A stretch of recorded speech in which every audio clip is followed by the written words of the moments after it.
purpose behind writing the Declaration? Break away from Britain. Basically, they were offering their legal justification for breaking away or separation from Great Britain. So the who's are going to be kind of important. The what is kind of important in reference to the Declaration. Absolutely. What else have you got from chapter 1? Now to look at some of these articles, and I kind of got to go fast because we only have this room for an hour, and then we've obviously covered a number of different things in here.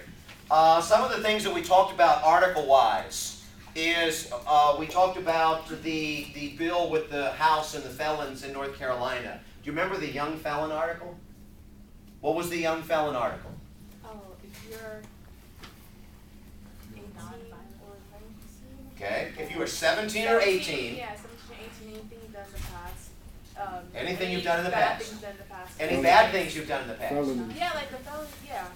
Like Any bad thing, felonies that you've done in the past. Non-violent. Non-violent. Okay, how many nonviolent? All of them? Just one. Okay, in North Carolina there was a law that was being considered. And be specific on these, just like I wrote in the papers.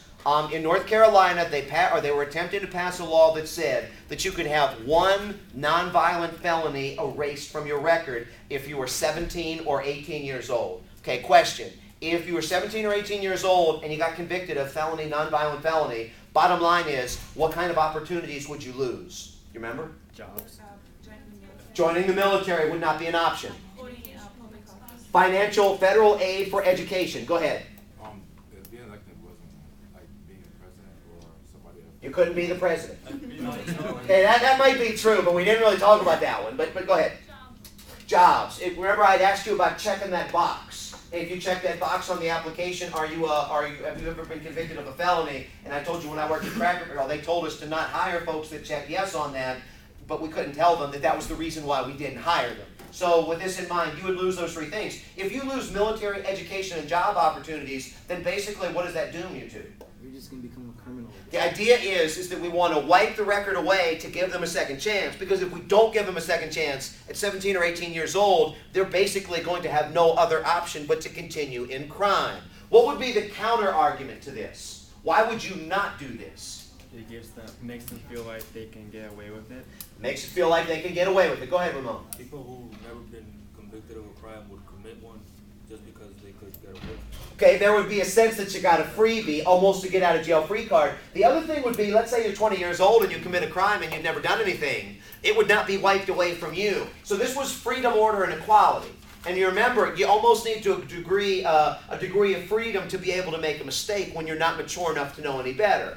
Order would argue, no, you're sending these people the wrong messages. They need to be punished to the full extent of the law. Equality says, if I'm 20 years old and I get convicted of a crime, I'm stuck. But if somebody's 17 or 18, they can get it wiped away. You're discriminating or denying me equal treatment, so that's not fair. So when you think about this, bottom line on this, what did they have to do in order to get it wiped?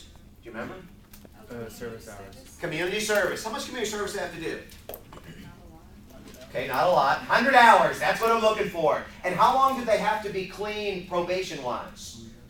2 years probation and 100 hours of community service, which breaks down to basically an hour a week over the course of 2 years, and then not have any other violations, and a nonviolent felony would be wiped away. Remember what an example of a nonviolent felony was? Theft over $1,000. Okay, yeah, basically a breaking and entering type thing, and nobody was there. So if you break into a liquor store, for example, after it closed, what was the other one, though, that maybe would have affected y'all? Guns in schools? Guns in schools. If you carried a concealed weapon into a classroom, you could have that wiped away. And people in all the classes kind of thought, hey, if I'm hiring somebody, I want to know that they did that before I hire them, for fear that they might do it again after I had done so. That was that one. We had also, anybody remember initiative, just real quick, and then I'll move? Recall and initiative, we talked about those. Is initiative like when the proposal for a law comes from the people? Yeah, that's right, that's right. You as a citizen, well, I'm sorry, you're from Brazil. Colette as a citizen, for example, would basically draft a law, and then she would go around and collect signatures. And under an initiative, if you got enough signatures, it could be put on the ballot, and then the people would vote it up or it would be voted down. This was an example of direct democracy. Because you as a citizen with signatures with other citizens and their votes could pass a law, the governor and the legislature would have no role in it, and they also could not stop it. So this was a good example of direct democracy, or the people directly ruling or running the country on their own. Recall, do you remember recall? Because I think I showed you something on recall, right? Gray Davis. Gray Davis was whom, Brandon? He was the governor of California. Governor of California. What did he do? He got recalled. Recalled. And who took his place? Arnold Schwarzenegger. What was the trick with the recall? What do you have to do in order to recall? What is it basically? Just remove a politician from office before the end of their term. Okay, citizens basically can go and they can collect X amount of signatures again, and when they collect these signatures this time, instead of having an election to vote somebody into office, they vote somebody out of office. Maybe they've done something illegal, or maybe they've just done something that the people don't like, but the bottom line is that you can vote to remove them. Now, what are the 2 questions on the recall ballot? There's 2 questions on that big thing that I put up on the wall that day. What were the 2 questions on the recall ballot? Oh, baby. If you like the president.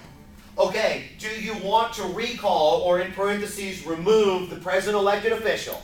And if you say, no, I don't want to remove them, I don't want to recall this person, are you done?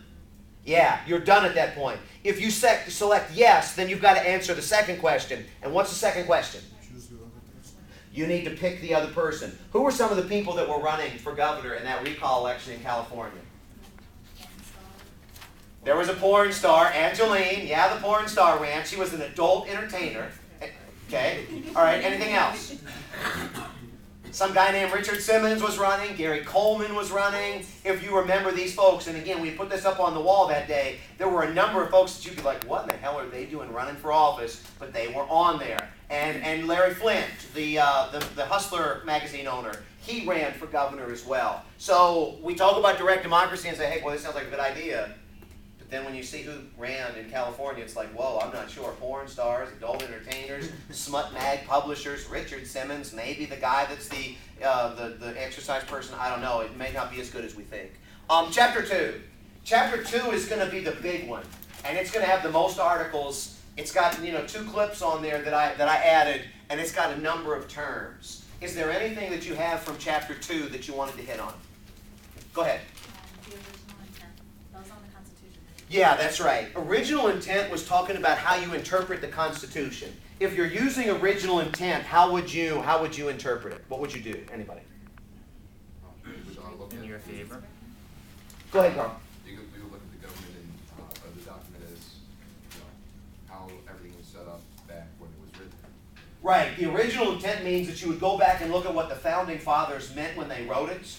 And then as soon as you figured out what their intention was, their original intent was, then you would apply it to current circumstances. Gave you 2 examples of original intent in class.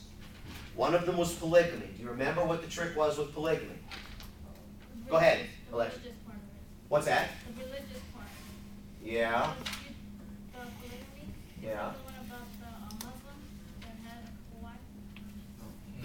No, it wasn't a Muslim. We were talking about Jehovah's Witnesses. Oh. Okay, you're not sure. Go ahead, Russell. I think Mormonism wasn't founded when they made the Constitution, the Bill of Rights, so they had no idea about the religion, but when it came up, they didn't know what to do because it was a new religion, and polygamy was part of that religion.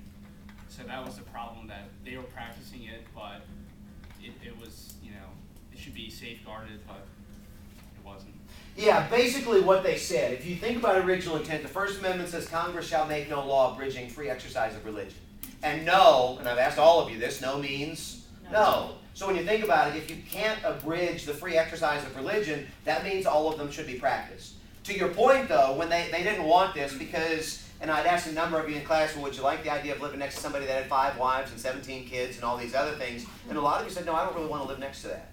Not that I'm looking at anybody in particular when I say this. So with this in mind, what the court basically held was polygamy was not a faith back then.